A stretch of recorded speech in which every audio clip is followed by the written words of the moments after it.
Hello guys, আজকে আমাদের বাসায় বেশি কিছু ছিল না, বাট এই পোটা মাছটা ছিল। এটা ভাজি করে নিচ্ছি। এটা দিয়ে আমরা একটা তরকারি রান্না করব, আপনাদেরকে সেটা এখন দেখাবো। তরকারিটা হলো এই যে, আমাদের বাসায় বেশি উপকরণও ছিল না, বাট কিছু পরিমাণ কাঁঠালের বিচি অ্যান্ড আলু ছিল। এটি এখন আমরা সুন্দরভাবে কেটে নিয়েছি। দেখতে পাচ্ছেন কীভাবে কাটলাম, একদম পিস পিস করে ধরতে গেলে কাটছি, দেখতে পাচ্ছেন। সুন্দরভাবে কেটে নিবেন। গাইস দেখতে পাচ্ছেন এখানে নিয়ে নিলাম পেঁয়াজ কুচি আর নিয়ে নিলাম এখানে মরিচ। মরিচ কিন্তু আমরা মাঝখান দিয়ে কেটে দিয়েছি, আপনারা চাইলে কেটে কুচি কুচি করে দিতে পারেন, বাট আমরা এভাবে দিয়েছি। সো গাইস, এখন আমি কড়াইয়ের ভিতরে তেল দিয়ে ছেড়ে দিলাম আলু আর হলুদে আলু কাঁঠালের বিচি। এখন দিয়ে দিব হালকা পরিমাণ হলুদ, যথেষ্ট পরিমাণ দিয়ে দিব হলুদ দিয়ে একটু নেড়ে ছেড়ে দিব। একটু নেড়ে চেড়ে নেবার পর দিয়ে দিব একটু লবণ।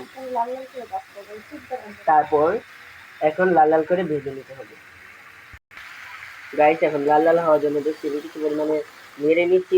কিছুক্ষণ পর আপনারা এইভাবে নেড়ে দিবেন, নয়তো কিন্তু পুড়ে যেতে পারে, পুড়ে যাওয়ার সম্ভাবনা বেশি।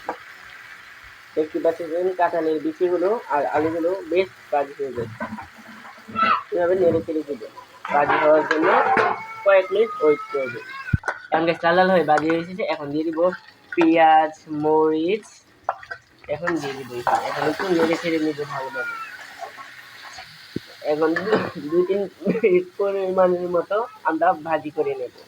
গাইস এখন আমরা করে নিয়েছি। এখন দেখুন লাল লাল হয়ে ভাজি হয়ে গিয়েছে পেঁয়াজ মরিচ। এখন দিয়ে দিব কিছু পরিমাণ পানি। দিয়ে দিলাম কিছু পরিমাণ পানি, দেখতে পাচ্ছেন কিরকম হচ্ছে। এখন দিয়ে দিচ্ছি এখানে হলুদ মরিচ আর কিছু পরিমাণ নুন। এখন ভালোভাবে নেড়ে ছেড়ে নিতে হবে। হালকা পরিমাণ পানি দিয়ে দেখুন আমরা এটা ভালোভাবে জুসিয়ে নিয়েছি। দেখতে পাচ্ছেন কিরকম কালারটা আসছে। এখন আর একটু পরিমাণ দিয়ে দিব পানি। আমি ঢেলে নিচ্ছি পরিমাণ পানি। এখন দিয়ে দিব পরিমাণ মতো পানি।